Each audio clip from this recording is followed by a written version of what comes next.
How to avoid embarrassing yourself in an argument. In fact, everyone argues from time to time, but let's face it, it's no way an affable experience. Words are frequently changed in the heat of the moment that cannot be taken back, and while some people would argue that a little bit of arguing is healthy and occasionally demanded to clear the air, we believe that there are better ways to resolve the pressure. Disturbing moments be to us all.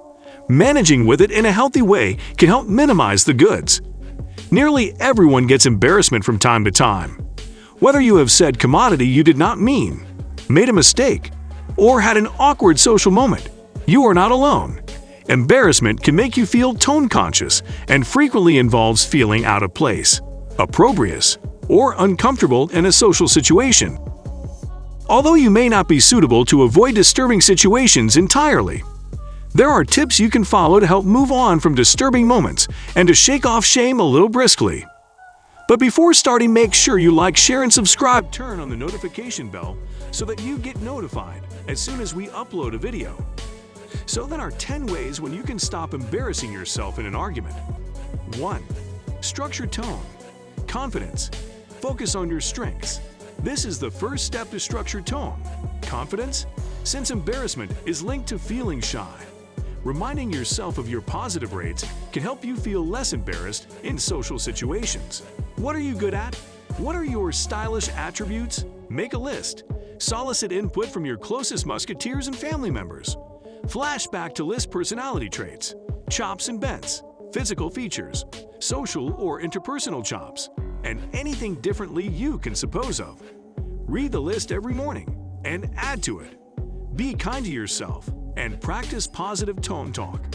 When you look in the glass in the morning, smile at yourself and say, "You earn a be happy" moment. You can also pick a physical point that you love about yourself and give yourself respects. Try, "Good morning, gorgeous. You have the stylish smile." 2. Be set. Make sure you know the essential points you want to make. Research the data you need to move your opponent. Also, Herring advises, before starting an argument, suppose precisely about what it's you are arguing about and what it's you want.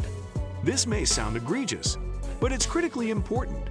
What do you really want from this argument? Do you want the other person to just understand your point of view? Or are you seeking a palpable result? If it's a palpable result, you must ask yourself whether this result you have in mind is realistic and whether it's obtainable.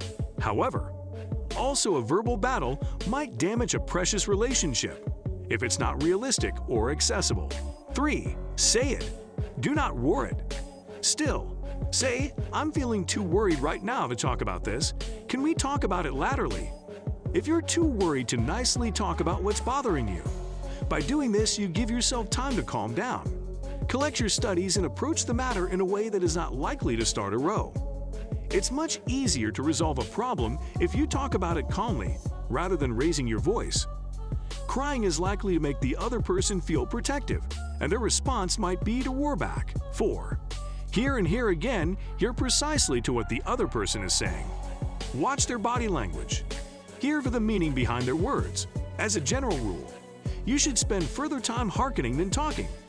Aim for hearkening for 75% of the discussion and giving your own arguments 25%. And hearkening does not mean that you are allowing about what you are going to say coming. This is frequently where a lot of arguments, and conversations for that matter, veer off course. However, you will just keep making your same points over and over. If you are not hearkening to the other person and addressing their statements, the other person would not agree with those, and the argument snappily becomes frustrating. 5. Exercise tone. Compassion. We all mess up because we were human. However, rehearsing compassion towards yourself can help you move forward. If you witness a disturbing moment, beating yourself up for making a mistake only puts you in a tone-critical mindset. Tone. Compassion. You may consider reciting positive declarations. For illustration, making a statement, similar as "miscalculations don't define me," or "I'm confident and I'm enough," can be salutary. Positive declarations can increase your tone, confidence, and ameliorate your well-being. The key to tone, compassion, is to consider what you would say to a friend if they were feeling embarrassed. You probably would tell them that no bone. is judging them as much as they suppose, and that this one event does not determine their worth. 6. Maintain connections that make you up. Occasionally, a lack of tone. Confidence can be traced to musketeers or family members who rebuke you or put too important focus on superficial effects like having the stylish clothes or the most swish make. Up. Fee if your close musketeers and family make you up or tear you down. And do not be hysterical to find new musketeers if yours are causing you pain. Good musketeers celebrate with you when you succeed and challenge you to try new effects. After you spend time with a friend, ask yourself how you feel. Do you feel renewed and refreshed? Ready to take on another day? Or do you feel drained and exhausted, as if you have had to put up a front? Your emotional state after spending time with someone can tell you a lot about that person's effect on your tone, confidence, and general emotional well-being. 7. Reevaluate your argument before you try and defend it. Being wrong can frequently be helpful in creating meaningful dialogue. Rather of defending an incorrect statement, try asking questions. Asking questions when you do not understand commodity is better than assuming. We have all had that moment in class or in a meeting when someone asks that silly question that we all were also intimately doubtful about. I strive to be that stalwart person whenever I can, because on the other side of being wrong is learning how to get it right. Flash back to men for success, not perfection. Do not give up your right to be wrong, because also you will lose the capability to learn new effects and move forward in life. 8. You may be right. This works because it shows amenability to compromise. This signal is enough to soften utmost people's position and allow them to take a step back as well. Yet it's hard to do. Occasionally, my guests worry that giving an inch is veritably close to giving in. In my view, it's generally the contrary. Admitting someone additional's point of view generally leads to a softening. Look at some exemplifications.